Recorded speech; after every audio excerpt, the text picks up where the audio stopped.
Hello students, in this lecture of work, energy and power, you will study about collisions. A collision is said to occur between two bodies either if they physically collide each other or if the path of one is affected by the force exerted by the other. For a collision to take place, the actual physical contact is not necessary.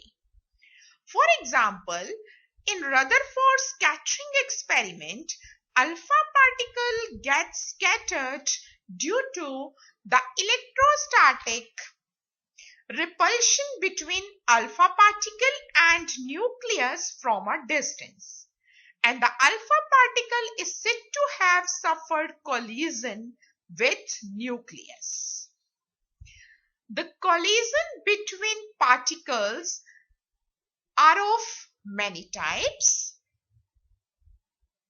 Number 1, elastic collision.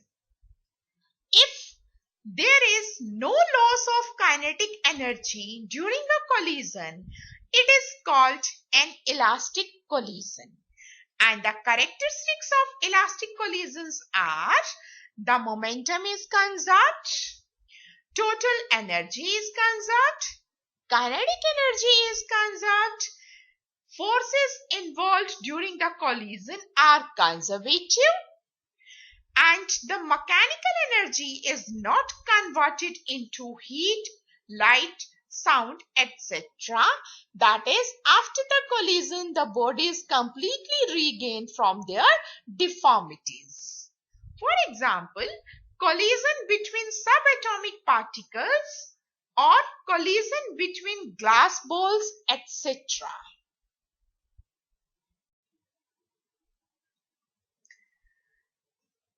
Second type of collision is inelastic collision. If there is a loss of kinetic energy during a collision, then such type of collision is an inelastic collision. And the characteristics are: momentum is conserved, total energy is conserved, but kinetic energy is not conserved. And after the collision, the bodies partially regain from their deformities, and some of the initial kinetic energy is lost.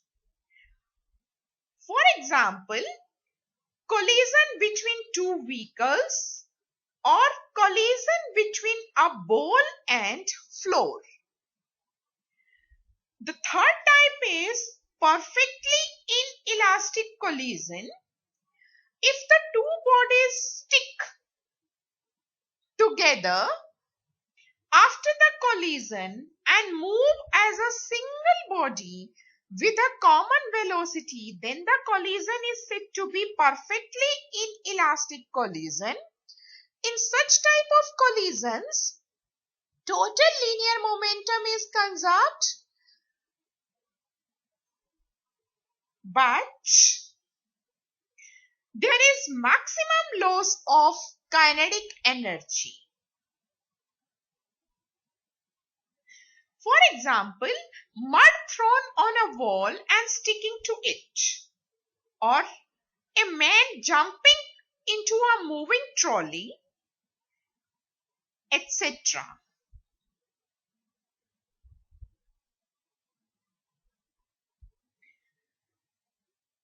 The next type of collision is superelastic or explosive collision.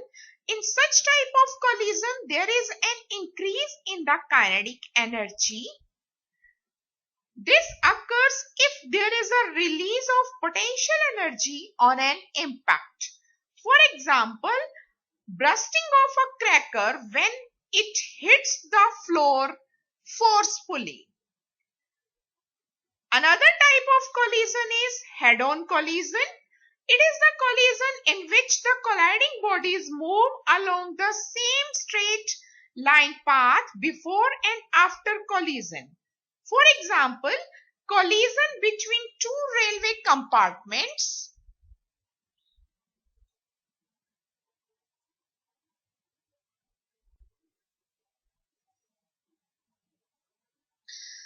and one more type of collision is the oblique collision or the two-dimensional collision.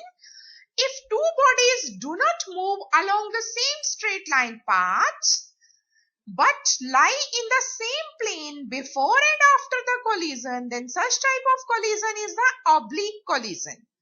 For example, collision between two carom coins. So,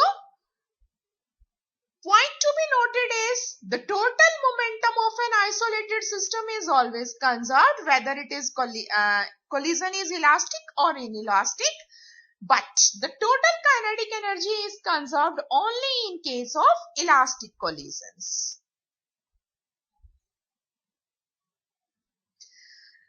No collision is perfectly elastic nor completely inelastic. Most of the collisions are inelastic. Now let's study about the elastic collision in one dimension. For this, consider two bodies of masses m1 and m2 moving with velocities u1 and u2 as shown in the figure, and let the bodies collide and get apart and move with final velocities v1 and v2 along the same direction as that before the collision. That's why this type of collision is also known as collision in one dimension. Because the collision is elastic, the momentum will be conserved. So, initial momentum is equals to m1u1 plus m2u2 and final momentum will be m1v1 plus m2v2. And rewriting it, you will get equation number 2. And you know that in elastic collision, kinetic energy is also conserved. So, half m1u1 square plus half m2u2 square means that initial kinetic energy will be equals to final kinetic energy, and mathematically that is half m1v1 square plus half m2v2 square.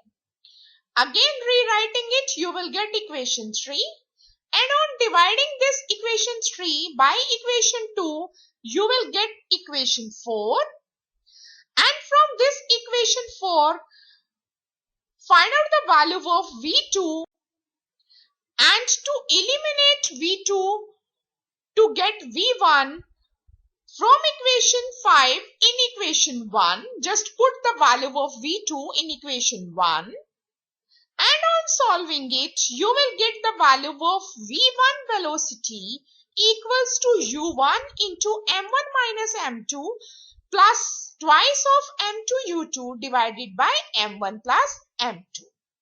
Now similarly, by calculating the value of v1 from equation 5 and putting this value of v1 in equation 1, you will get the value of v.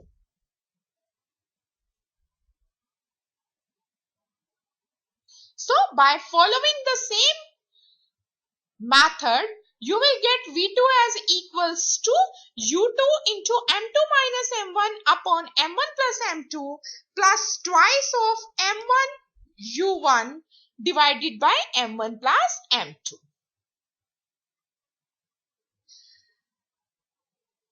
Therefore, we have calculated here the velocities after collision. Let's discuss some special cases. Case 1. If the two balls which were collide we have taken in our example, the masses are same and m1 equals to m2 equals to m.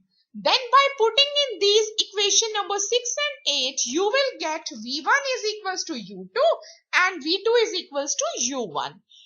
That means the bodies interchange their velocity after collision if the masses of the two bodies are same. Some case of this one, if the second body was at rest before collision, that means U2 is equals to 0. Then obviously when the masses are same and the velocities are interchanged, so the first body after collision will become at rest and the second body will move with the velocity of U1. For example, when you played carom, next time just enjoy the physics by finding out which type of collision is occurring there between the two coins